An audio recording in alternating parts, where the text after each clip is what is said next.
meu Deus, por esta casa onde podemos congregar, adorar e glorificar o Teu nome, por cada vida que aqui está, que creio, são vidas trazidas pelo Teu Espírito Santo, vidas que precisavam estar aqui hoje. Quero orar e abençoar as pessoas que nos acompanham pela internet, todas as cidades, Pai, que através da rede podem escutar também a ministração, receber também de Ti. Abençoa cada um, em nome de Jesus Cristo, pessoal do Japão, da Irlanda, de Porto Alegre, Salvador, Rio de Janeiro e tantas outras cidades, tantas outras localidades. Te peço assim, Senhor, sabendo também que estamos cercados por anjos ministradores, por anjos guerreiros, por arcanjos, Pai, que de Ti receberam ordens, meu Senhor, que devem se cumprir à medida que a Tua palavra estiver sendo liberada. Me faço como instrumento Teu, mais uma vez, me submetendo completamente a Ti, para que em nada sejamos roubados, e em tudo o Senhor cresça, e assim, ó Pai, a Tua obra seja realizada em nosso meio. É o que eu te peço, Pai querido e amado, em nome de Jesus. Amém. Glória a Deus. Amém.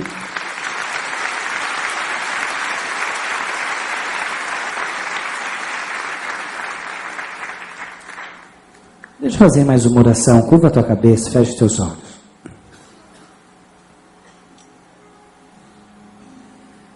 Senhor, quero te pedir perdão pelas 2 garrafas de uísque que eu tomei esse ano, pelas mentiras que eu venho contando, pelos 4 maços de Marlboro que eu fumei, por ter saído com aquela garota de programa, por bater na minha esposa, pela glutonaria. Tá bom, vou parar por aqui, abre os olhos. Vou parar por aqui porque nada disso é verdade. Diga, ufa! Tá bom, a glutonaria, mas só um pouco. Quem que ia aguentar? Foi um cruzeiro na Grécia, comida de todas as espécies, almoço, café e janta garantido. Deu para perceber que eu escolhi listras para hoje. Devo ter engordado uns 10 quilos nessa viagem, mas já fiz um voto com Deus. No Antigo Testamento eles traziam a gordura para queimar no altar. Eu falei, Pai, vou consagrar a Ti uns 10 quilos disso. Só fazendo o voto que a gente consegue. Ufa! Nada disso é verdade. Mas e se fosse? E se tivesse acontecido? Quem continuaria aqui sentado, escutando essa pregação? Trouxa. O que você ia ficar ouvindo de um cara que não vive o que prega? Deus perdoa, mas o que essa pessoa tem para te oferecer, filho? Hein? Quer dizer que você chegasse aqui contando que eu fumei 5 baseado, enchi a cara de pó, virei a noite na balada e, Deus me perdoa, agora eu vou pregar. Você ia me ouvir? Você não é louco? Você é minha ovelha, você não é burro. Você é ovelha, você não é burro, amém? Não é jumento, não é mula, é ovelha. Quem que é louco? Quem que seria louco? Tenho certeza que ninguém ficava. Por mais que você amasse a minha vida, quem ficaria aqui escutando um pastor que não vive o que prega? Ninguém. Porque não é o que se espera de um pastor, não é o que se espera de alguém que prega a palavra de Deus, não é o que se espera de alguém que fala em nome de Deus. Atitudes assim, uma vida divorciada da teoria, e no caso teoria, Bíblia Sagrada, desqualifica o ministério de qualquer um.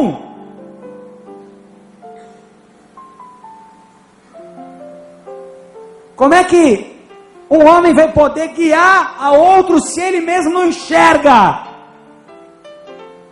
Como é que um homem pode conduzir um rebanho, pastorear um povo, se nem ele mesmo sabe para onde está indo? Como é que vai falar de salvação, se nem ele mesmo está salvo? Jesus chamou esse de guia cego. E por quê? Porque a legitimidade, a autenticidade, a autoridade das palavras de um homem de Deus estão no fato dele viver o que diz, de viver o que prega. Minhas palavras precisam ser consequência do meu viver. Repete isso comigo, as minhas palavras precisam ser consequência do meu viver. Do contrário, quem sou eu? Se eu creio, confesso a minha fé em Cristo, digo aos quatro cantos que sou um seguidor de Jesus Cristo, mas não guardo seus mandamentos, falo em seu nome, tento ensinar a outros, mas não tenho esses ensinamentos para mim mesmo. Faça o que eu falo, mas não faça o que eu faço. Quem sou eu? Uma fraude? Uma farsa? Um enganador? Um mentiroso? Um ator? Quem sou eu? Alguém que aprendeu a representar o papel do cristão? O papel daquele que ama a Deus? Quem sou eu? Eu quero, na verdade, usar esse dia dos pais. Sabemos que há uma força comercial por trás de datas assim, mas querendo ou não, é um dia que a gente para pensar nos pais, para dar presente para os pais, para honrar os pais, para talvez almoçar com os pais. Quero usar esse dia, e todo mundo falou em pai, orou pelo pai, pensou no pai, disse um eu te amo para o pai. Se não disse, ainda está a tempo, amém? Vamos ver se a gente consegue terminar o culto hoje. Mas saindo daqui, você ainda pode ligar para ele e dizer, eu te amo. Às vezes, isso tem mais efeito do que um presente caro. Às vezes é só o que ele precisava escutar. Mas eu quero usar esse dia para falar sobre a paternidade, a função de pai, envolvida no papel daquele que exerce liderança, que exerce influência. Deixa eu ser mais claro. Não é novidade para você se você assiste a cultos nesta igreja. Mas a voz do Espírito Santo está dizendo que esses são dias em que Deus está levantando uma geração na terra que vai exercer influência, uma geração que vai ocupar lugares de liderança na nação. Amém? Deus está levantando pais. Deus está levantando pessoas que vão gerar filhos para Ele. Deus está levantando pessoas que vão cuidar desses filhos para Ele. Deus está levantando pessoas que vão formar filhos. Vão formar uma nova geração. E esses pais que geram para Deus, acabam imprimindo em seus filhos o seu DNA espiritual, ministerial, de maneira tal que um pai transfere para o seu filho, para a sua próxima geração, tudo aquilo que ele é, tudo aquilo que ele recebeu de Deus, mas também toda a sua essência, tudo aquilo que ele é. E quem são esses? Esses são pais naturais. Se você é pai, você já exerce essa influência. Esses são pais espirituais, e você não precisa ser um pastor, um apóstolo, você pode ser um líder de célula, você pode ser alguém que fala do amor de Deus, você pode ser alguém que é visto como alguém que anda com Deus por outros. Isso o leva a algum nível de paternidade espiritual. Inclui-se aí líderes em qualquer segmento, de qualquer espécie, e até empresários. Pessoas que estão formando, influenciando, liderando. E uma das mais fortes características de um pai, uma das maiores características da paternidade é o ensino pelo exemplo. Pai é aquele que ensina pelo exemplo. Isso porque os filhos vão assimilar muito mais do que você faz, do que aquilo que você fala. Amém? Os filhos vão aprender com as suas atitudes. Se as suas palavras, se os teus ensinamentos não forem coerentes com o que você vive, o que fica para os seus filhos é a tua forma de vida, é o que você é. Eu tenho uma esposa maravilhosa, tento ser um bom esposo, mas eu confesso para vocês que às vezes eu folgo. Mas também num domingo, depois do almoço da mama, dona Lili, tendo que assistir 5, 6 episódios de Jimmy Neutron com Rininha, bate aquele bode que você não quer levantar da cama de jeito nenhum. E ele me pede suco, e aí em vez de levantar, ir lá na cozinha, pedir mamãe, faz um suco para ele, às vezes eu folgo, às vezes eu grito, Denise, suco! E por mais que eu diga para o meu filho, 3 anos, filhinho, respeita a mamãe, fala por favor, fala obrigado. Quando ele for pedir suco para a mãe, como é que ele vai pedir? Igreja, isso é sério. Eu me peguei hoje com os 2, um de 3, a Raquel com 1,5. Ele ficou com vontade de tomar suco e gritou, mãe, suco! Eu falei, que folgado, fala direito com a sua mãe. Mas aí me deu um frio na espinha e disse, ele me imita. E para o espanto da igreja, a menor, com 1 ano e meio, que está aprendendo a falar agora, gritou, mãe, tuco! Uau, isso é muito forte! Eles aprendem mais com as nossas atitudes do que com aquilo que a gente fala. Já viu o pai tentando aconselhar filho? Com um cigarro na mão, uma cerveja aberta na outra. Filho, não bebe. Meu, não vai usar droga, hein, cara? Nada a ver. O que o filho aprende? Acha a coisa mais normal do mundo.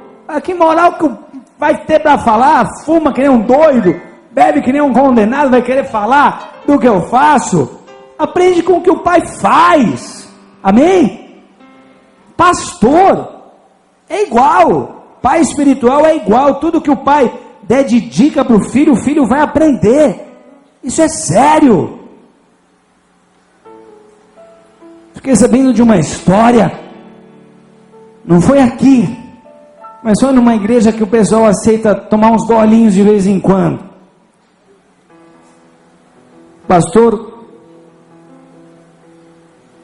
ia pregar pela primeira vez, seu primeiro sermão. Ficou assustado, chegou, travou, gaguejou, eu não errava o texto, não encontrava nada, foi uma loucura, aquele fiasco, a igreja um olhava para o outro, coitadinho, né? Primeira vez, vamos dar um desconto, ninguém aceitou Jesus, o cara fazia gracinha, ninguém ria, queria morrer. E no segundo domingo que ele ia pregar, o segundo sermão, ele procura o pastor sênior, o pastor presidente, fala: pastor, estou com um problema, eu travo, fico nervoso, a mão começa a zoar, eu fico tremendo, que nem... Fico louco, não consigo pregar. E o pastor sênior, que aceitava tomar uns golinhos, disse: sabe o que você faz?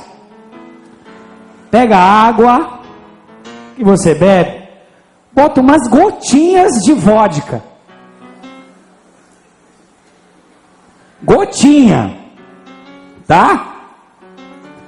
Chega o próximo domingo, no segundo sermão, esse pastor está soltíssimo, alegre, feliz, articulado, descontraído.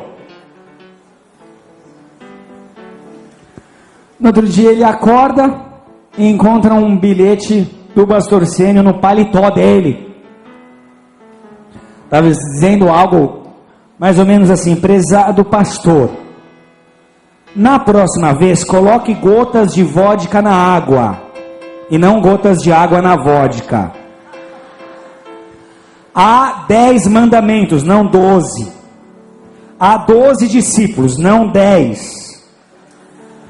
Judas traiu Jesus, não o sacaneou. Jesus foi crucificado, não enforcado. E Tiradentes não tem nada a ver com essa história. Evite limpar o suor do rosto com a gravata. Umas dicas do pastor sênior. Chamar o público para cantar, tudo bem, mas fazer trenzinho já foi longe demais. O suco é para ceia, não é para refrescar a nuca. Jesus nasceu em Belém, mas isso não significa que ele seja paraense. O cantor Daniel nunca entrou na cova dos leões. E ele termina: notei essas falhas e espero que sejam corrigidas. Observação: aquele sujeito sentado no canto do altar, para quem você disse está olhando o quê? Palhaço, era eu. Vai falar o quê? É filho, está aprendendo com o pai. O exemplo que o pai dá, o filho recebe. Diga para o seu vizinho: o negócio é sério.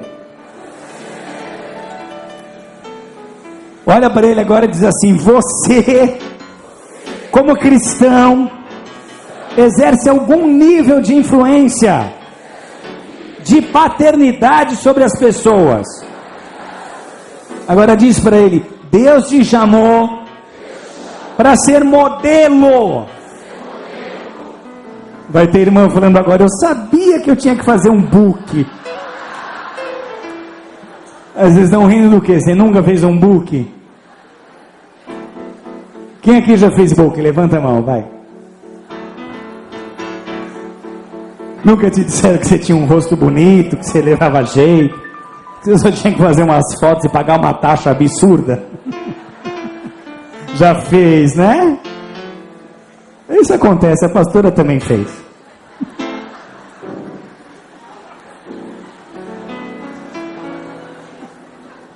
Ela era adolescente, gente, faz tempo. Deus te chamou para ser modelo. Antes que você saia fazendo seu book, você precisa saber que Deus te chamou para ser um modelo espiritual, um modelo de retidão, um modelo de justiça, um modelo de verdade, um modelo de amor ao próximo, um modelo de obediência à palavra, um modelo de honestidade, um modelo de confiança em Deus, de aliança com Deus. Amém? Facebook também, Fernando?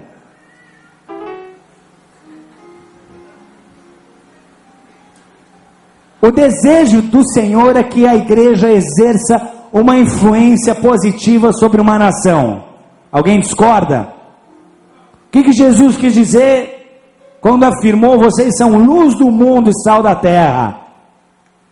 Vocês estão sendo separados para influenciar, para iluminar, para mostrar o caminho. Agora, isso só é possível, uma igreja só influencia positivamente uma nação quando ela tem crédito.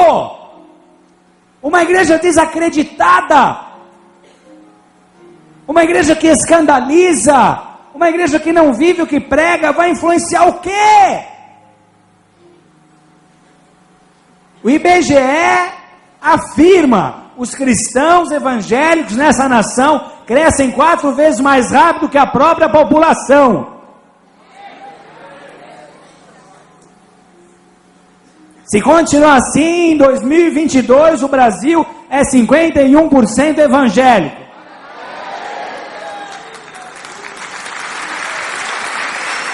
Eu queria estar tão empolgado quanto você.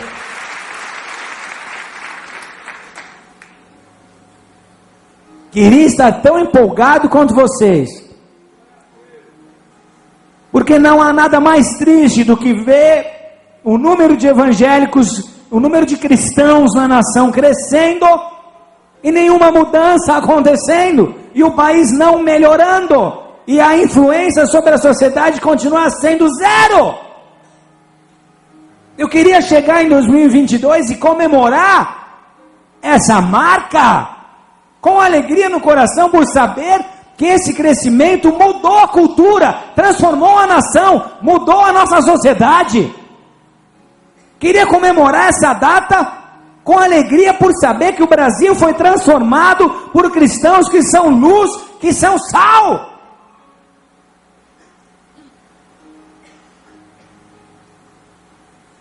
Para que isso aconteça, a igreja tem que ter crédito.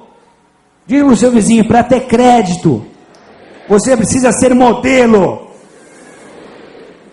Se algum dia, na tua caminhada, você aceitou o desafio de ser luz no mundo, a primeira decisão que você tem que tomar é tirar a trave do teu olho. Repete comigo: a primeira decisão que eu tenho que tomar, se eu quiser ser luz no mundo, é tirar a trave do meu olho. Mateus 7, verso 3.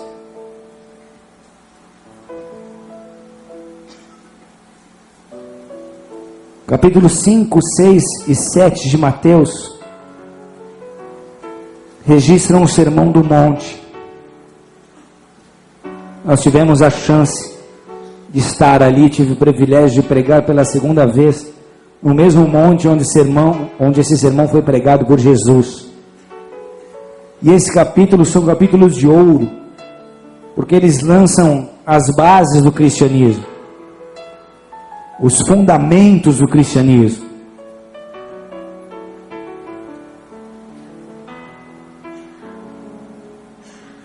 São revelações do coração de Deus.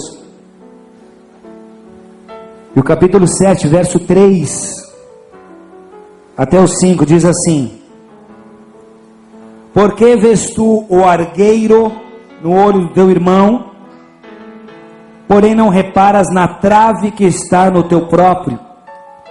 Ou como dirás a teu irmão: deixa-me tirar o argueiro do teu olho, quando tens a trave no teu?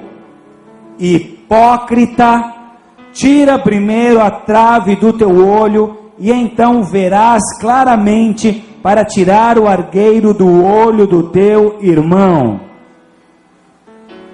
Até aí. Palavras duras.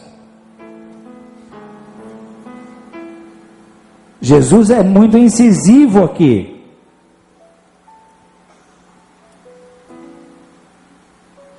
Como é que eu posso querer enxergar um cisco, um argueiro no original é uma poeira, é um cisco. Como é que eu quero enxergar um cisco nos olhos do meu irmão, se eu não estou enxergando a trave que está nos meus olhos? Uma trave, um exagero. Mas para ilustrar a seriedade Como é que eu não consigo ver um pedaço de pau dessa idade nos meus olhos e quero enxergar um cisco nos teus? Hipócritas, que palavra dura! Mas aqui Jesus está dizendo que a hipocrisia, o que ele nunca suportou e nunca vai suportar, consiste em o hipócrita não reconhecer o seu próprio pecado, que é maior do que o pecado alheio, e fingir interesse espiritual, ordenando que os outros endireitem as suas vidas, quando a minha própria vida não é reta, não está direita diante de Deus. Diz para o seu vizinho: como você vai apontar os erros dos outros, se você não enxerga nem os seus? Como é que eu vou ser luz para uma nação se eu não tenho luz suficiente nem para iluminar o meu próprio caminho? Como é que eu vou ser sal e conservar alguma coisa se eu não conservo nada nem para mim mesmo? Como é que eu vou apontar o caminho se nem eu mesmo estou andando direito nesse caminho? Essa era uma das características dos fariseus. Eles não aceitavam os seus erros e amavam julgar e condenar os erros dos próximos, fingindo interesse espiritual, fingindo amor por aquelas vidas, fingindo zelo por aquelas vidas. Sobre eles Jesus disse: vocês engolem camelos enquanto estão coando moscas. Na vida dos outros vocês coam moscas, mas vocês mesmos engolem camelos, cometem erros muito maiores.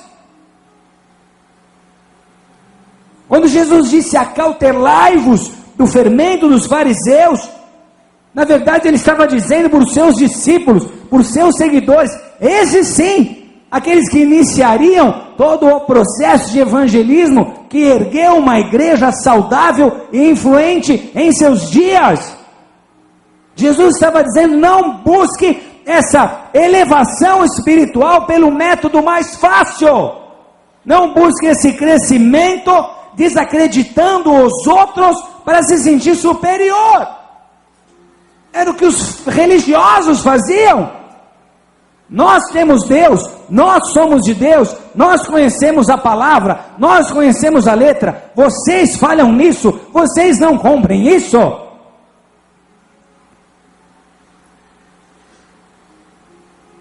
Na verdade, Jesus dizia aos seus discípulos: se olhem no espelho, não sejam como esses, mas se olhem no espelho, contemplem a sua realidade, se autoavaliem, tratem com a podridão dentro de vocês mesmos, para depois poder falar de limpar alguém. Tira a trave para poder enxergar cisco. Se olhe no espelho. Diga para o seu vizinho: não há nada melhor do que uma boa olhada no espelho.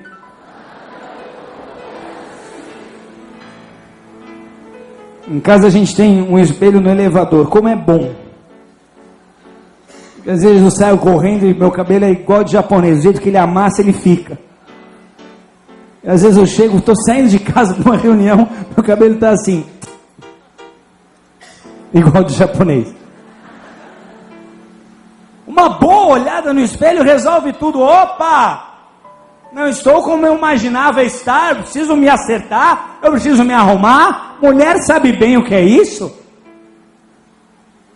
Ninguém gosta mais de espelho do que as mulheres. Que mulher que não carrega um espelhinho na bolsa?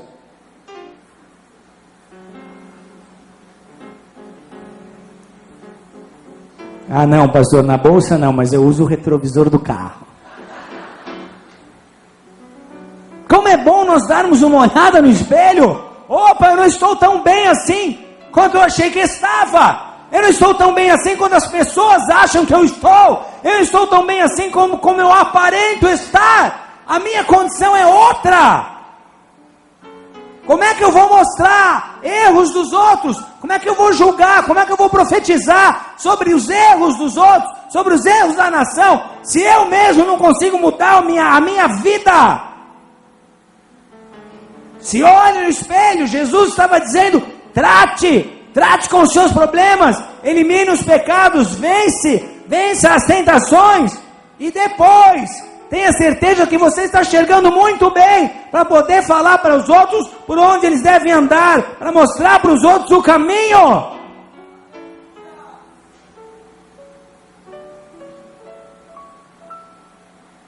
Jesus usou palavras de peso, sepulcros caiados. Na época das festas, os judeus não podiam pisar nos sepulcros, então eles davam uma caiada nos sepulcros, para que eles fossem identificados e não pisoteados. Eles caiavam esses sepulcros, mas por dentro eles continuavam sendo sepulcros. Bonito por fora, banquinho por fora, limpinho por fora, mas podre por dentro.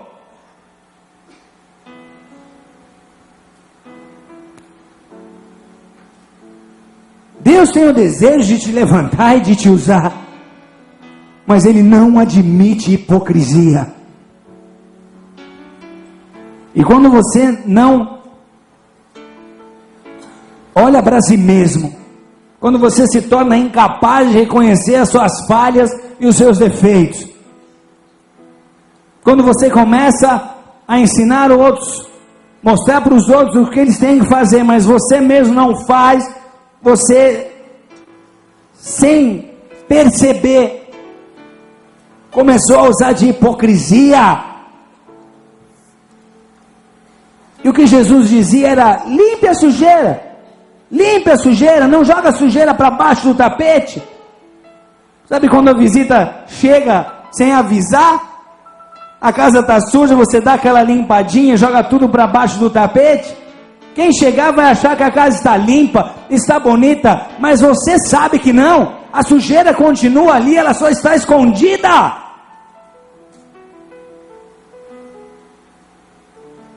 Sofonias 3.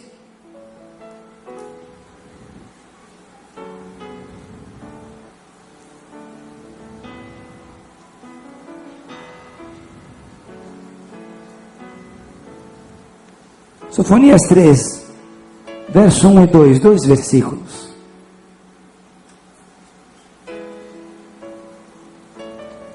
A maior necessidade da igreja hoje é de ser representada por pessoas que vivem o que pregam. A verdadeira influência exercida sobre essa nação virá através de pessoas que levam a sério o Evangelho. Virá através de modelos. Virá através de pessoas que ensinam pelas atitudes. Não tentam convencer pelos argumentos. Sofonias 3, verso 1 e 2. São palavras de exortação a Jerusalém. Amados, uma peregrinação pela Terra Santa é algo tão enriquecedor, tão especial, que se eu tivesse condições, eu pagava e dava de presente para todas as minhas ovelhas. Porque só estando lá, na terra que Deus escolheu para se revelar ao mundo, na terra onde os profetas profetizaram, na terra onde as tábuas dos mandamentos que hoje são a base de muitas constituições do mundo, foi entregue, é uma experiência única. Toda Israel é muito especial. Tivemos experiências maravilhosas até nas cidades na Grécia. Corinto, uma cidade que recebeu 2 cartas do apóstolo Paulo, é um lugar lindo. Tivemos um momento ali onde a presença de Deus veio de de tal forma que a gente não sabia se o céu tinha descido, se a igreja tinha subido. Foi um quebrantamento, foi algo surpreendente. Éfeso, tivemos a chance de estarmos juntos no teatro, nas ruínas do teatro. O Espírito Santo se movimentou, se moveu com poder ali, foi algo marcante. E muitas outras experiências se seguiram. Mas entrar em Jerusalém, contemplar aquela cidade é algo que não tem como, fica acima da média, porque foi uma cidade escolhida por Deus, uma cidade que Deus tomou para si e disse: essa cidade é minha. É uma cidade considerada santa para os judeus, para os muçulmanos, para os cristãos. É o lugar onde o templo foi construído, a cidade da luz, da justiça, uma cidade chamada de luzeiro entre as nações. E aqui nós temos uma palavra contra Jerusalém, um ai contra Jerusalém. E o texto diz assim: ai da cidade opressora, da rebelde e manchada, não atende a ninguém, não aceita disciplina, não confia no Senhor, nem se aproxima do seu Deus. Dá para repetir comigo, são 2 versículos, repete: ai da cidade opressora, da rebelde e manchada, não atende a ninguém, não aceita disciplina, não confia no Senhor, nem se aproxima do seu Deus. Até aí. Deus escolheu Israel como modelo. Deus escolheu um povo para discipular outras nações. Deus escolheu uma nação para mostrar o caminho de um relacionamento com Deus a outras nações. E Jerusalém era a capital espiritual de Israel. Quem olhasse para Jerusalém deveria ver um modelo, um exemplo a ser seguido. Como eles se relacionam com Deus, que aliança que eles têm com Deus, que consequências a terra vive, a cidade vive por esse relacionamento com Deus, que influência o povo recebe por andar com Deus, por servir a Deus. Quem olhasse para Jerusalém tinha que ver algum diferencial, tinha que dizer: eu quero ser como ela. É uma cidade governada por Deus, olha o que ela recebe de Deus, olha como ela vive. E amados, a fama de Jerusalém vem de milênios. Jerusalém tinha um nome, Jerusalém tinha fama, Jerusalém tinha uma história, Jerusalém tinha uma imagem, e isso muitas vezes lhe trazia uma falsa segurança. Muitas vezes o povo ali achava que porque estavam com Deus, porque eram eleitos de Deus, estavam distantes de toda e qualquer correção.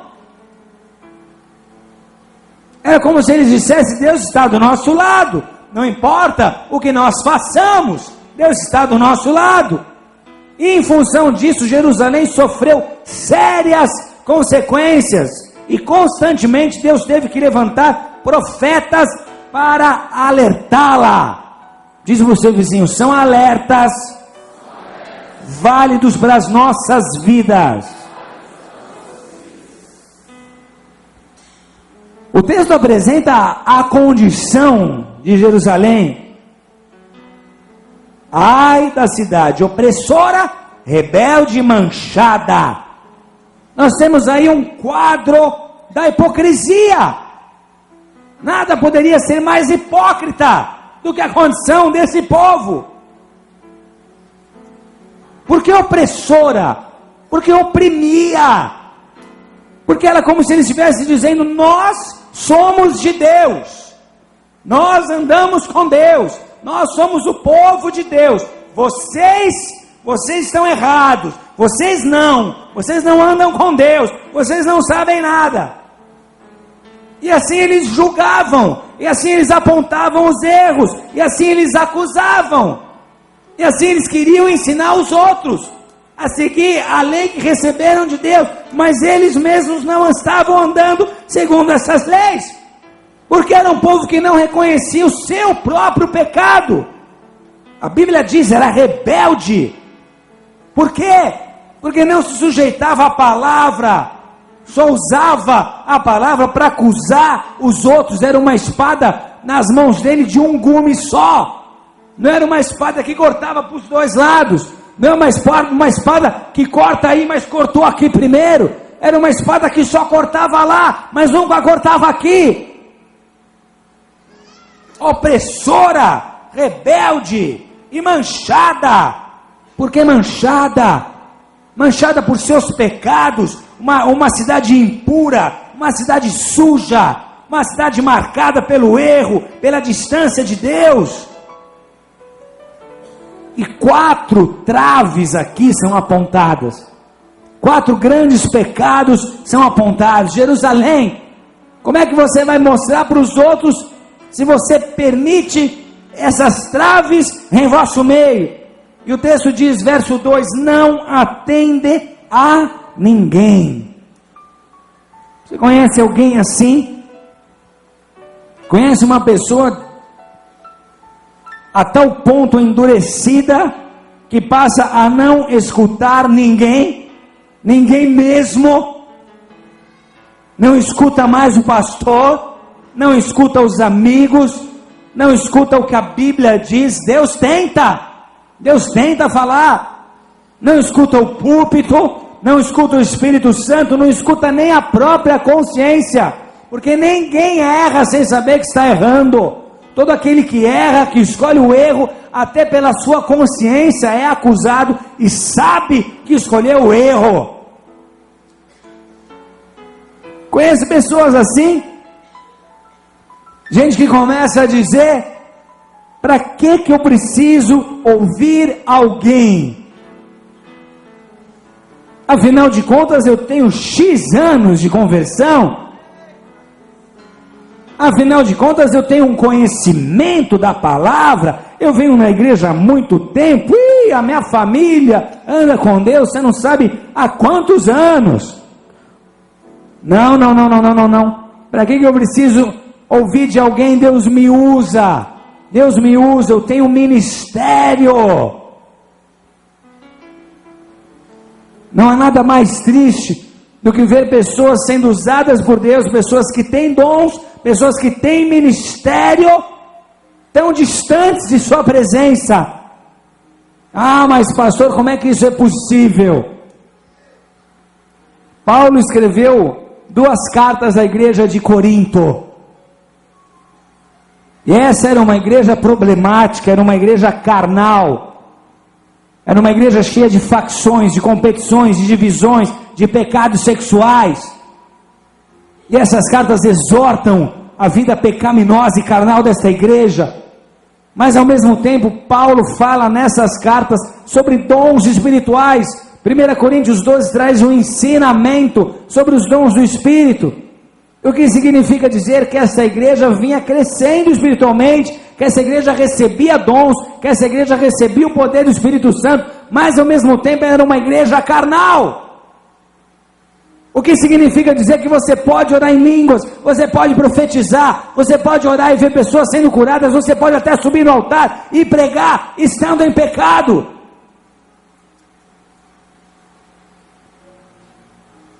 Deus me usa, te usa por misericórdia das pessoas que estão te escutando.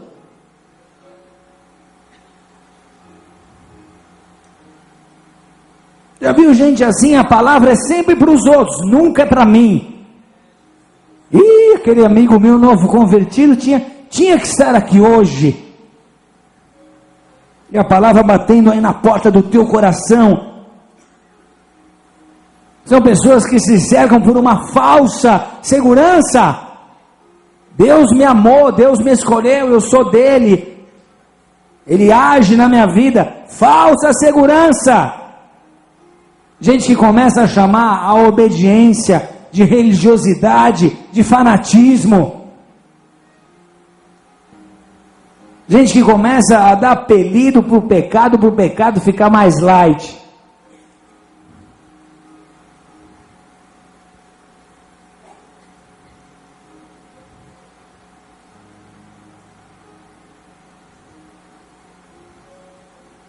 É só um momento na minha vida.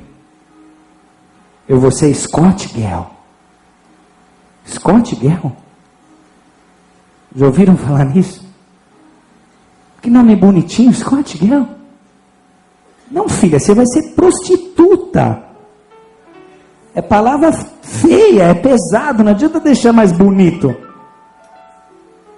Não, sabe o que é? Que eu cansei do arroz e feijão lá de casa, vou pegar uma sobremesa pulando a cerca. Não, filho, você é adúltero. Você está em adultério, você está em pecado. Como se a vida com Deus fosse um acesso à internet. Quando se abre uma tela feia, você vai lá e minimiza. Pequenininho. Como se Deus não estivesse vendo. Pregando uma coisa e vivendo outra. Tiago 1,22. Tornai-vos, pois, praticantes da palavra e não somente ouvintes, enganando-vos a vós mesmos. Um dos principais objetivos do Espírito de Deus contigo é tratar o teu caráter. Você pode ter dons, você pode ser usado, você pode adorar, pode saber cantar, pode servir bem na obra, mas você precisa em primeiro lugar buscar a transformação do teu caráter. O teu caráter tem que ser o caráter de Cristo. O teu coração tem que ser o coração de Cristo. Só assim as suas palavras vão liberar poder. Só assim você terá alguma influência sobre a terra.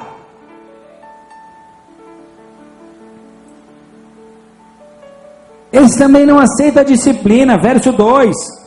O que? Disciplina? Eu sempre fiz tudo do jeito que eu quis.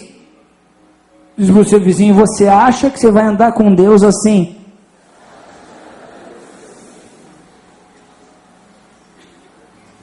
Você já viu o que acontece com um cavalo selvagem quando ele precisa marchar junto com um exército? O cavalo selvagem não quer sela, não quer ser montado, não quer nada. Não, faz tudo do meu jeito. Diz, fala para o vizinho: ô cavalo selvagem, você precisa aprender a marchar com o exército. Tem que ser domado, amém? Já viu o cavalo selvagem sendo domado? É como você chega na igreja selvagem, rebelde, cheio de opiniões. Mas aí o Espírito Santo vai te domar, porque você tem uma função. Você vai entrar num exército, tem que aprender a marchar. Diga amém. Provérbios 3, 11 e 12 diz: não rejeiteis a disciplina do Senhor, nem te enfades da tua repreensão, porque o Senhor repreende a quem ama, assim como um pai ao filho a quem quer bem. Jó 5,17: bem-aventurado o homem a quem Deus disciplina, não desprezes, pois, a disciplina do Todo-Poderoso. Hebreus 12:11: toda disciplina com efeito, no momento não parece ser motivo de alegria, mas de tristeza. Ao depois, entretanto, produz fruto pacífico aos que têm sido por ela exercitados, frutos de justiça. Não diga como é pesada a vontade de Deus, como é difícil, não vai dar, para que no futuro você não venha dizer: não escutei aquilo que me ensinaram, não dei ouvido aos meus mestres.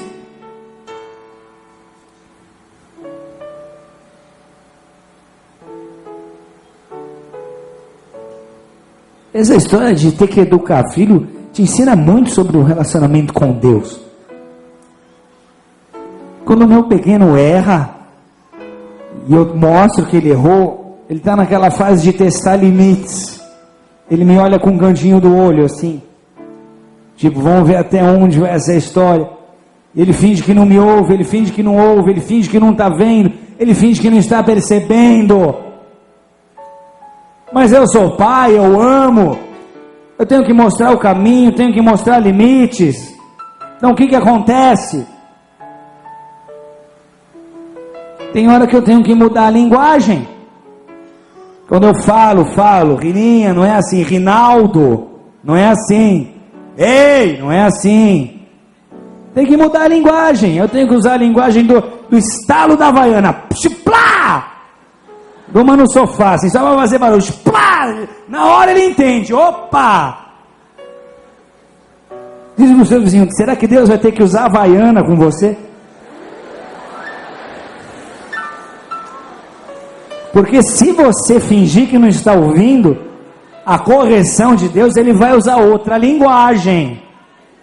Amém? Porque Deus se faz entender. Ele te ama. Ele não quer te perder, ele não vai te perder. Ele vai se fazer ouvir.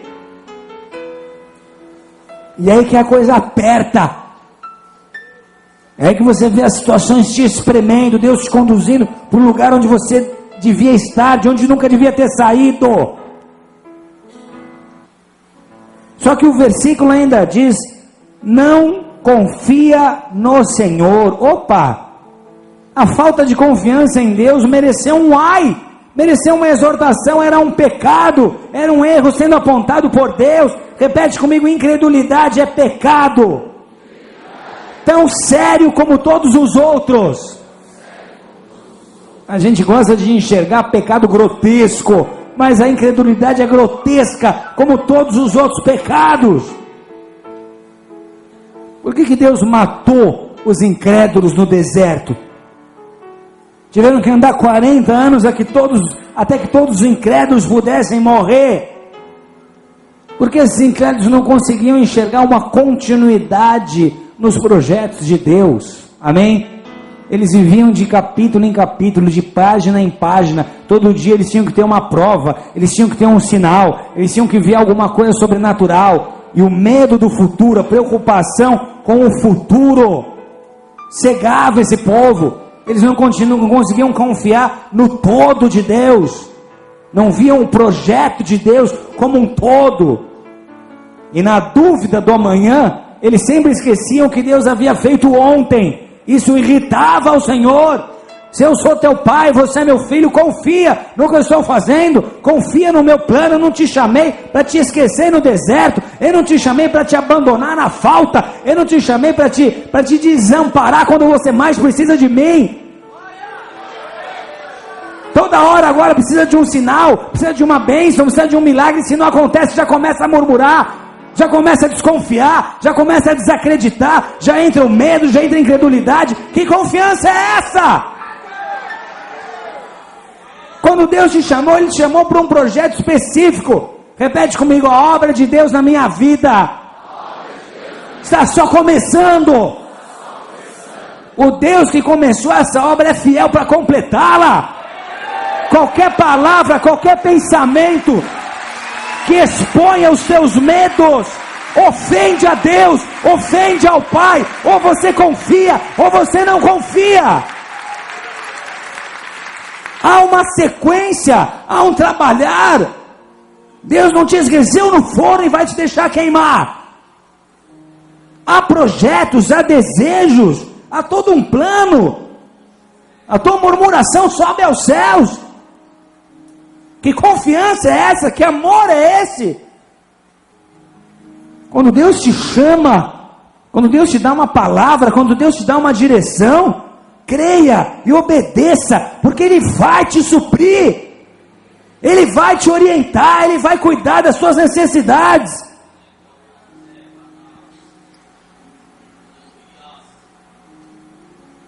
E vai te abençoar, confie.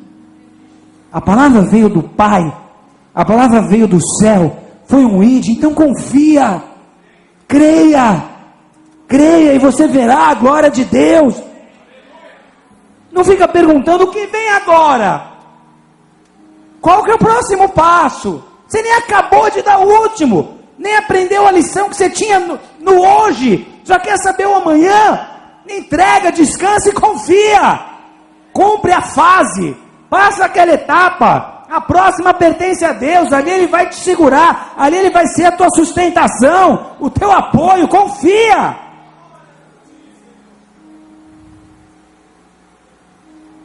E o texto ainda diz, aponta como pecado, não se aproxima do seu Deus, não aceita disciplina, não atende a ninguém, não confia no Senhor, nem se aproxima do seu Deus.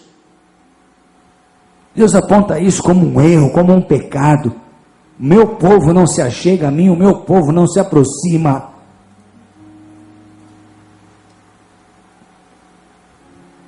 A proximidade traz temor de Deus. Repete comigo, a proximidade traz temor. E quando você teme a Deus, quando há temor em seu coração, você faz tudo pensando em Deus, não em homens. Você faz tudo na vida sabendo que um dia vai prestar contas a Deus e não a homens. Você não se preocupa tanto assim com a opinião dos homens, mas com a opinião de Deus, porque você sabe que Ele vê tudo, que Ele vai julgar todas as coisas. Você procura ser reto para Deus, não para os homens. E quem teme a Deus não consegue mentir. Quem teme a Deus e conta uma mentira não consegue passar uma noite em paz, sem pedir perdão para quem mentiu e sem pedir perdão para Deus.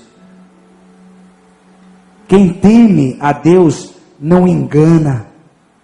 Quem teme a Deus não manipula, porque sabe que vai prestar contas a Deus. Quem teme a Deus não rouba. Quem teme a Deus não age com injustiça, porque sabe que os homens podem não estar nem percebendo, mas Deus vê todas as coisas. E terrível, terrível coisa é cair nas mãos do Senhor. Quem teme a Deus não consegue dar cheque sem fundo. O que tem de gente hoje que não quer saber de igreja, que não quer saber de crente, que não quer saber de pastor, que não quer saber de Bíblia, porque tomou calote de cristão, não está escrito. É uma vergonha. Quem teme a Deus tem medo de envergonhar o nome de Deus. Não tem, não solta o cheque. Pela fé você dá a tua oferta, você anda com a tua vida. Você não vai usar a tua fé roubando o próximo. Você não vai usar a tua fé prejudicando os outros. Você não vai enganar em nome da fé.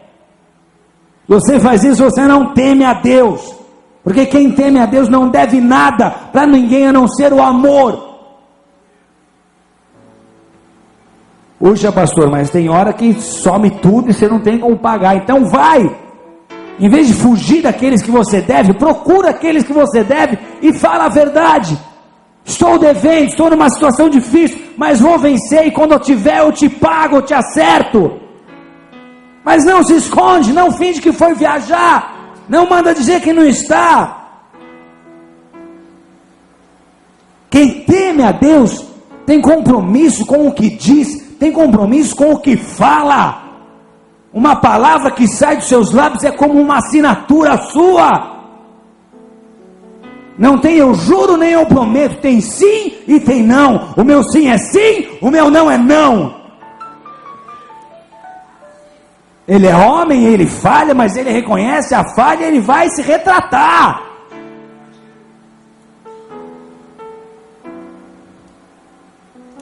Cumpre a palavra até com prejuízo próprio, mas falou, então eu cumpro.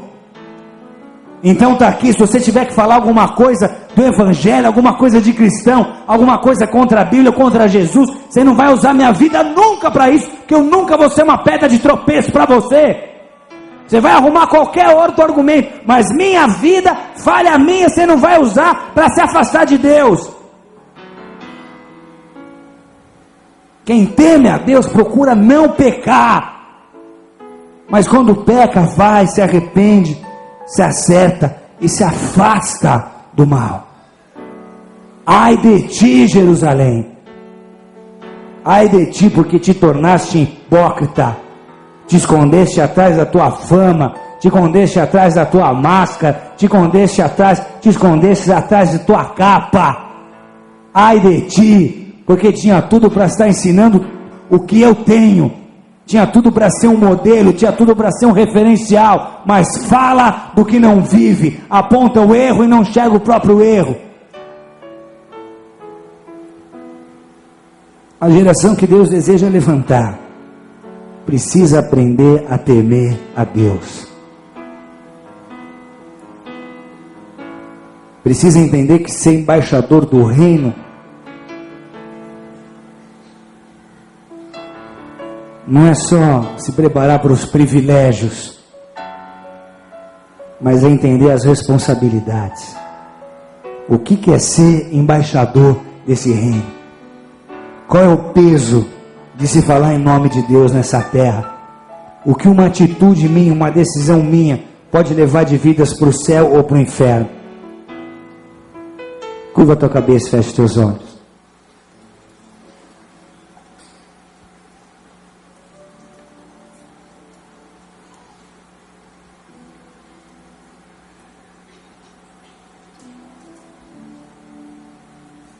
Deus vem te sondando,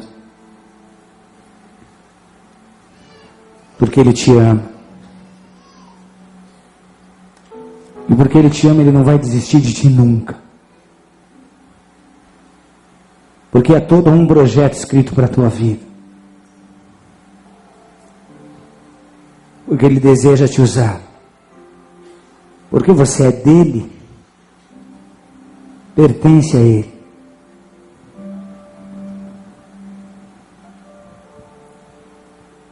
E às vezes a gente precisa escutar um ai. Porque Ele é Pai. O Pai ama. E quem ama exorta. Quem ama cuida.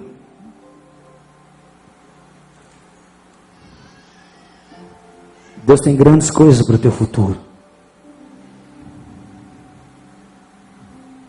Mas para que você não seja roubado, para que você não se corrompa, para que você não se perca, para que você não se transforme numa pedra de tropeço, num péssimo testemunho, você tem que começar a olhar para a trave que está nos seus olhos. Como é que eu vou olhar para o cisco se eu não vejo a minha trave? Deus não te chamou como juiz.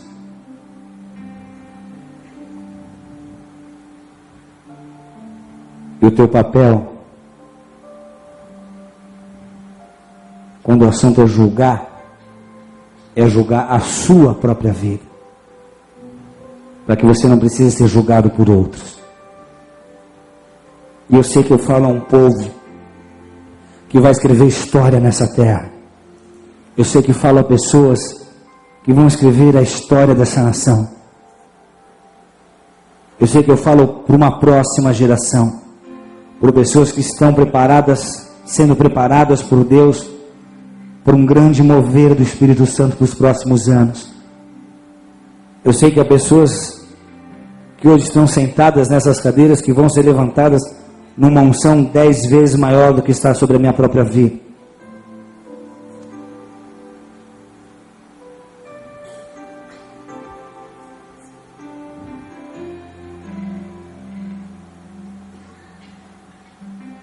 Mas antes disso você precisa lidar com as traves. Não importa o que os outros pensam de você. Não importa qual a tua fama.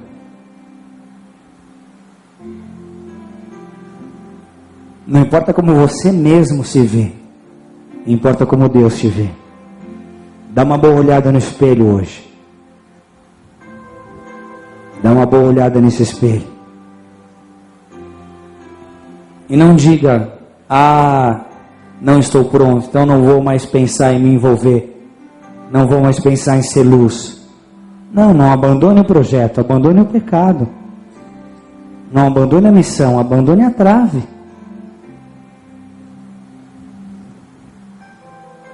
Pessoas que agora vão ter que orar, Pai,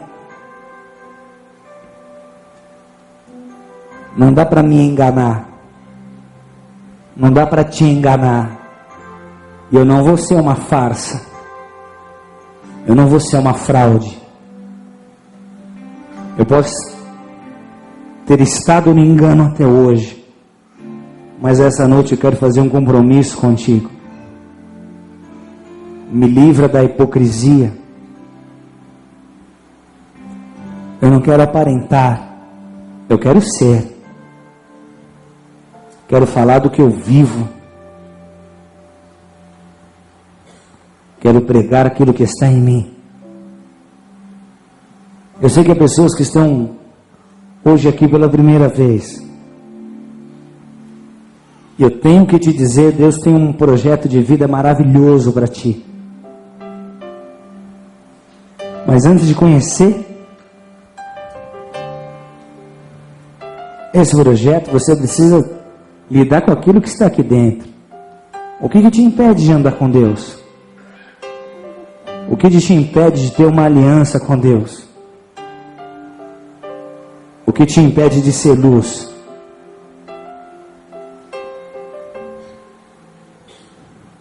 Olha para as suas traves e de repente você vai chegar a uma conclusão. Chega, elas já me atrapalharam demais, elas já me embaraçaram demais. Hoje eu prefiro rejeitar essas traves e abraçar o que Deus tem para mim, abraçar o meu futuro em Cristo. Chega, elas já me impediram demais, já me limitaram demais. Eu quero algo novo, eu quero a minha vida nas mãos de Deus. Por isso, ainda que você esteja nos visitando, se esse é o desejo do teu coração, no lugar onde você estiver, levanta a tua mão direita bem alto que eu quero orar por você. Levanta a tua mão direita bem alto. É um sinal que você está dando para Deus. Ele está te vendo aí. Ele está te vendo aí. Ele te sonda. Ele te conhece. Ele te chama pelo nome. Ele te trouxe. Levanta a tua mão direita bem alto. Se você está com a sua mão levantada, fique de pé no seu lugar. Eu quero fazer uma oração por você.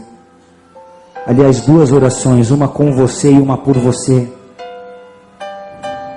Você levantou a sua mão, fique de pé.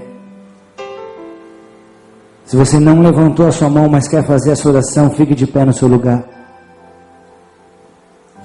Fique de pé no seu lugar.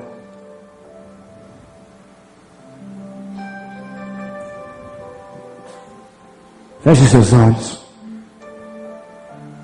Se você soubesse quanto Deus te ama, se você soubesse quanto é importante para Ele,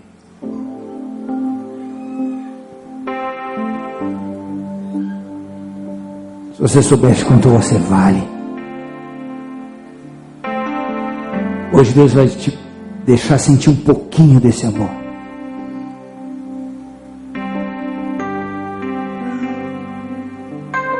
A Bíblia diz que a tua alma vale mais do que o mundo inteiro para Ele. E Ele preparou esse momento aqui para ti, para que você pudesse encontrar. Há pessoas aqui que vão ser profundamente tocadas. Eu vou te dizer, a tua vida nunca mais vai ser a mesma, porque você está tendo uma experiência com um Deus vivo. Ele está te quebrantando, por isso está sendo impossível segurar as lágrimas. E eu vou te dizer que você ainda vai chorar muito na presença de Deus.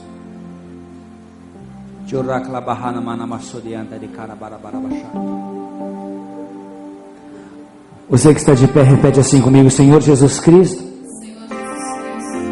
a minha vida te pertence. Eu entrego nas tuas mãos o meu passado. Eu entrego em tuas mãos o meu passado. Perdoa os meus pecados. Perdoa os meus pecados. O meu presente. O meu presente. E o meu futuro, Senhor. O meu futuro, Senhor. Livra-me de todo mal. Livra-me de todo mal. Eu reconheço as minhas traves. Eu reconheço as minhas traves. Livra-me desses pecados. Livra-me desses pecados. Tu és para mim, Senhor. Tu és para mim, Senhor. E hoje confesso publicamente. E hoje confesso Meu publicamente. único, exclusivo Meu único, e exclusivo suficiente. e suficiente. Senhor e Salvador. Senhor e Salvador. Eu creio que Tu és o Filho de Deus. Eu creio que Tu és o Filho veio de ao Deus mundo que veio ao mundo Morreu numa cruz, mas cruz, ressuscitou e mas hoje vive. ressuscitou e hoje vive. Vem me guiar, Vem me vem me conduzir. Vem me conduzir. Eu quero aprender a viver contigo. Eu quero aprender a viver contigo. Em nome de Jesus, Em Pai. nome de Jesus, Pai. Escreve meu nome no livro da vida. Escreve o meu nome no livro da vida. E lava as minhas E vestes. lava as minhas Porque eu vestes. sou rebelde. Porque eu sou Eu rebelde. estou manchado. Estou manchado. Eu estou marcado. Estou marcado. Livra-me Livra-me de todo rótulo. de todo rótulo, De toda sentença. toda sentença. Porque eu me apego a Ti. Porque eu me apego E a a Ti. vida nova. E a vida Ao projeto de vida que tens para ao mim. projeto de vida que tens para mim. Me justifica, Me Senhor. justifica, Senhor. Em nome de Cristo Em nome Jesus. de Cristo Jesus. Em nome do Senhor Em Jesus. nome do Senhor Jesus. Pai querido e amado, eu quero orar por as pessoas que estão de pé, são almas, são vidas, que com todo desejo se achegam a Ti, com toda a sinceridade, com toda a transparência, com toda a sua verdade, buscam a Tua face. Pai, o Senhor é Deus, que não despreza o coração sincero, por isso vem sobre estes, meu Deus, e derrama de misericórdia, de graça, de perdão, de unção, de presença, de cura emocional, de cura física, de cura espiritual. Separa cada um, santifica cada um, para que te conheçam, Pai, e possam um dia te adorar em espírito e em verdade, que possam entrar em teu reino pela porta, recebendo uma revelação de Cristo Jesus. Ó meu Deus, e assim, nunca mais se apartando de Ti, nós profetizamos sobre esse, Pai, que ninguém se desvie, nem para a esquerda, nem para a direita, que esse não seja um momento que se perca na história dessas vidas, mas que sejam profundamente tocados, transformados e mudados, ó meu Senhor, para a glória e honra do Teu nome, para que entendam, Pai, o seu papel de influência, de liderança nessa nação, e sejam sim luz, recebam luz, para que em breve sejam luz neste mundo, em nome do Senhor Jesus. Nós como igreja os recebemos como família e os abençoamos, para a glória e honra do Teu nome, Pai, em nome de Jesus Cristo. Aleluia, aleluia, aleluia. Se você ficou de pé e fez essa oração, no final desse culto, deixa o seu nome com essas pessoas que estão com as pranchetas levantadas. Eles só querem um contato teu, um e-mail, um telefone. É a chance que a gente tem de te pastorear, de cuidar da tua caminhada com Deus, de te dar o leitinho necessário, porque você agora é um bebê espiritual e vai precisar de sustentação para poder crescer e andar sozinho. Deixe esse contato para a gente poder te cobrir espiritualmente, orar pela tua vida e te ver em breve, dando um testemunho aqui daquilo que Deus é para ti, daquilo que Deus fez na sua vida. Tem um moço aqui, ó, de jaqueta bege, esse aqui, ó, atrás dessa moça de blusa verde loira. Você, se você soubesse de quanto Deus te ama, se você tivesse ideia da obra que Ele tem na tua vida, para de fugir de Deus e bota o teu futuro nas mãos dele hoje. Se entrega de corpo, de alma, de espírito, não resiste mais à tua chamada. Se apega a Deus de todo o teu coração, você vai ver a transformação que você vai viver.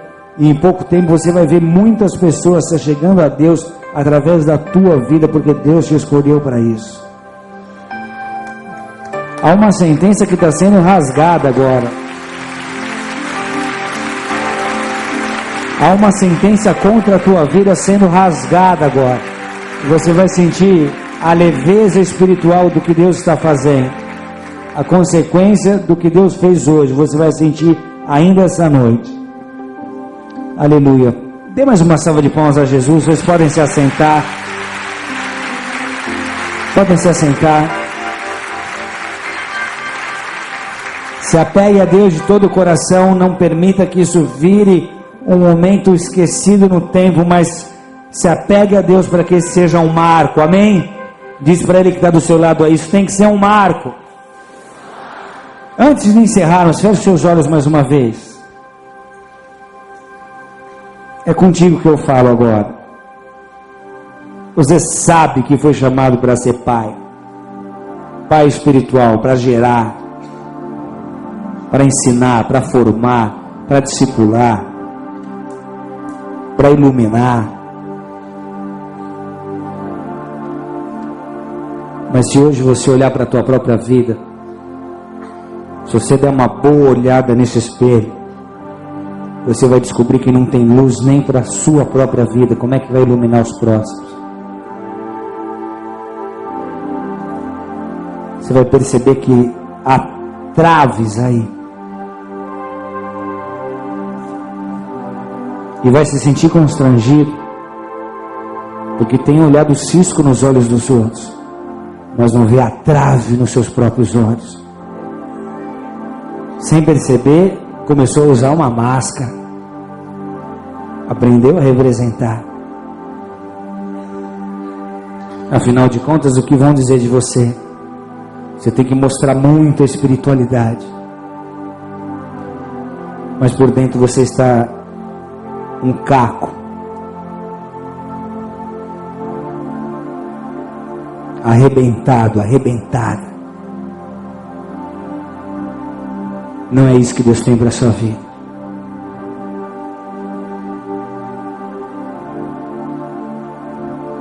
Deus não quer formar atores e atrizes. Deus quer formar pessoas que aprendam a lidar com suas dificuldades, que olhem para dentro e aprendem a com sinceridade lidar com o pecado. Pessoas que reconheçam as suas fraquezas. Pessoas que resistem à ideia maligna de serem super-homens espirituais. Pessoas que admitem os seus erros porque procuraram por eles, porque aceitaram correção, porque aceitaram disciplina.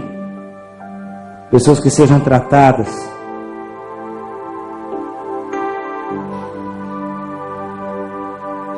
E de repente você se viu como alguém que acaba até oprimindo os próximos. Mas está manchado, está rebelde.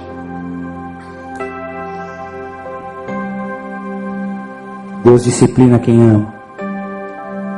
E de repente você teve que escutar um estalo de chinelo hoje, mas era tudo o que você precisava para acordar a tempo. Se esse é você, mas ao mesmo tempo há um clamor em tua alma e você está dizendo não mais, não mais, não mais, não mais, não mais. Eu quero lidar com as traves, eu quero tirar a trave dos meus olhos. E aí talvez a minha vida com Deus aponte ciscos, mas não porque eu me acho juiz ou melhor do que ninguém, porque a luz sobre mim e a luz acaba ofuscando as trevas. Se esse é você, se essa é você, se coloca de pé no teu lugar, nós vamos orar.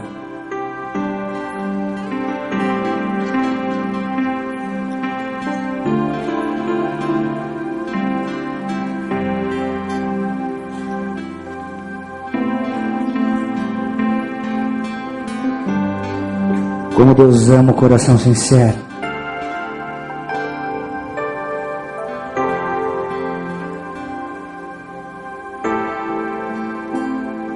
Para você se acertar com Deus, basta a sinceridade. Basta reconhecer: não mais, Pai. Eu me aparto, eu me afasto.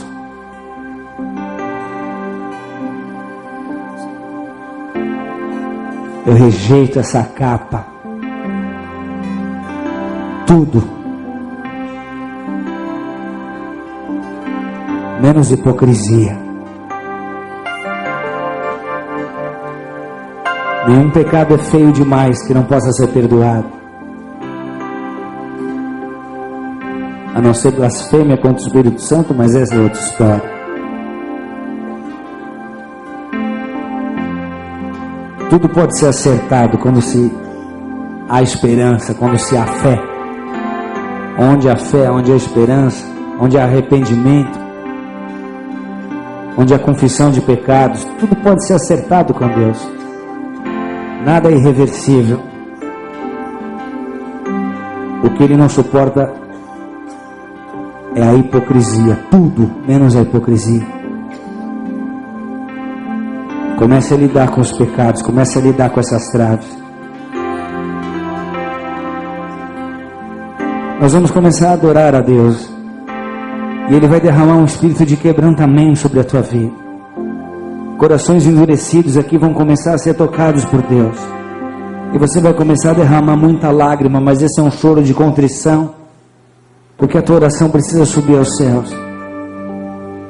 Há um tempo novo te esperando. Há um raiar de um novo dia. Há novos capítulos a serem escritos. A obra continua. O cair é do homem, mas o levantar é de Deus. Quando nós trabalhamos com a verdade,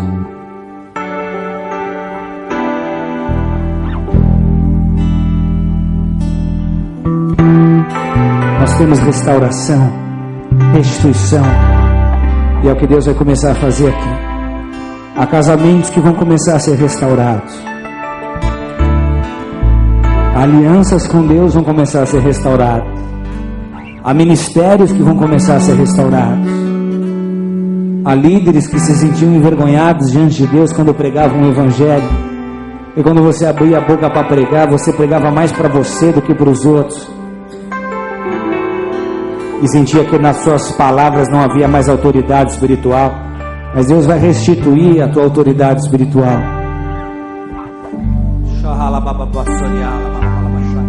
A alegria de muita gente vai ser restituída aqui. Há muitas pessoas tristes, carregando um sentimento de fracasso por não ter conseguido. Mas você vai lidar com as suas traves. Chora. Teus olhos revelam que nada posso esconder, que não sou nada sem ti, ó fiel Senhor.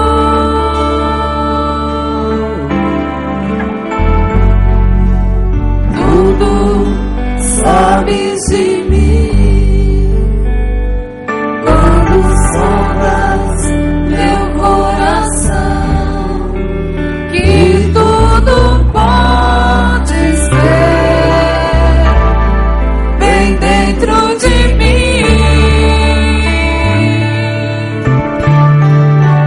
Leva minha vida a uma só verdade, pois quando me escondas,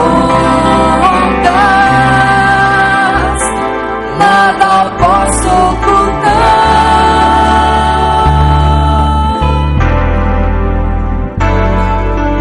Sei que a tua fidelidade leva minha vida mais além do que eu possa imaginar. Eu sei e não posso negar que os teus olhos sobre mim me enchem da tua paz.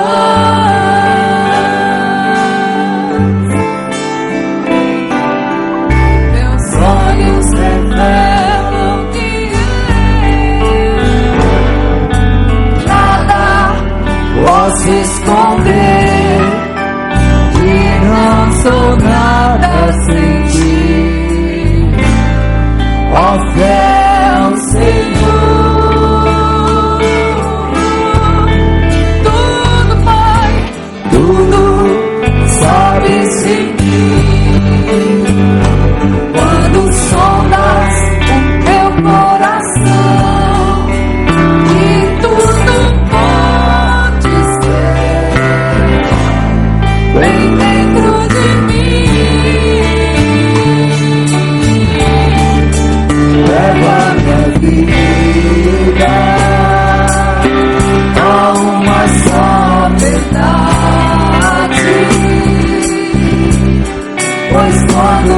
sombras,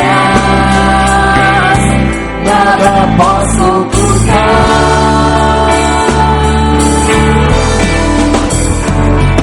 Sei que a tua fidelidade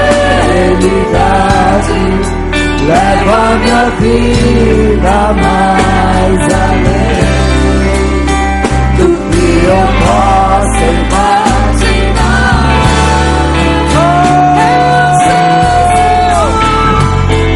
Sei que não posso negar que os teus olhos sobre mim me enchem da tua paz. Teus olhos, mais uma vez. A igreja. Posso esconder que não sou nada sem ti. Ó, fiel Senhor,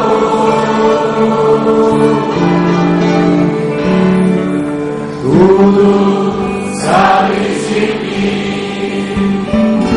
Quando sondas meu coração e tudo podes ver bem dentro de mim.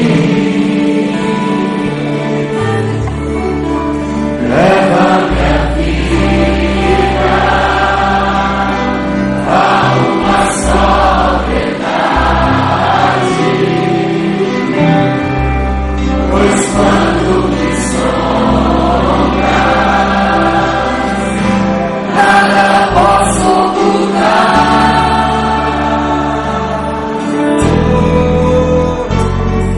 Sei que a tua fidelidade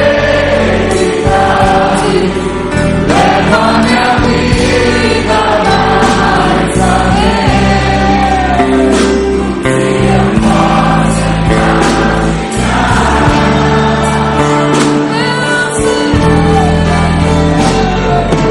Sei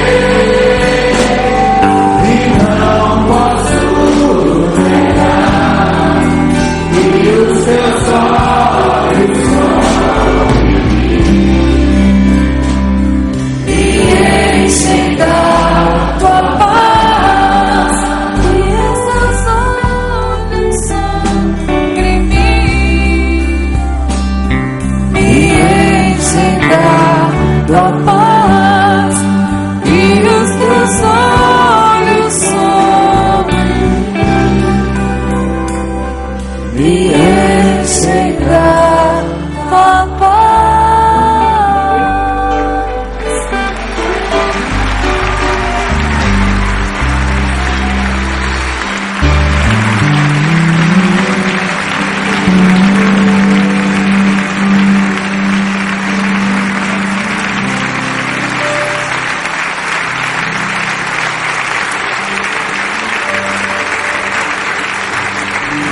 Deus não está cansado do seu lado. Levante as mãos do seu irmão.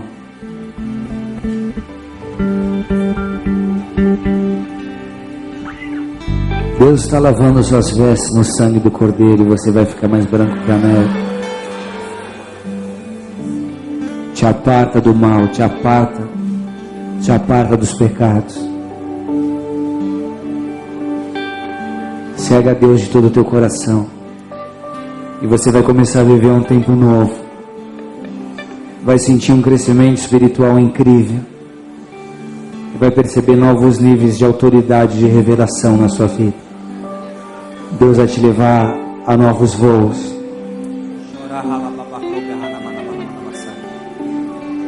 Tua influência será outra. Você vai ser modelo. Você vai ser exemplo.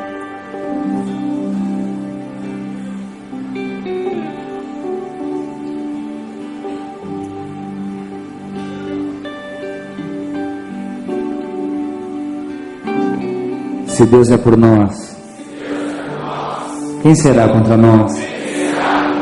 O Senhor é o meu pastor, nada me faltará.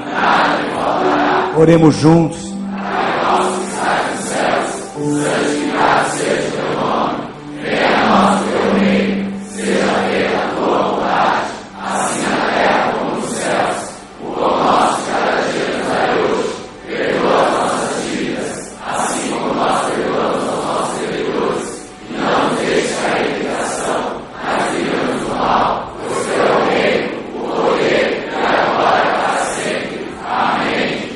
Levanta a tua mão direita bem alto. Que o amor de Deus Pai, a graça de Cristo Jesus, a comunhão, consolação e unção do Espírito Santo da promessa, e seja sobre cada um de vós, de agora para todo sempre, até que Ele venha. Como servo e sacerdote do Deus vivo, eu te abençoo para um novo tempo, para um recomeço, para projetos divinos, para um tempo de intimidade e revelação. Tua vida será exemplo. Tua vida será modelo, porque essa é a vontade do Pai, porque essa é a vontade de Deus. Que o Senhor te abençoe e te guarde. Vá na paz do Senhor, em nome de Jesus. Amém e amém. Aleluia.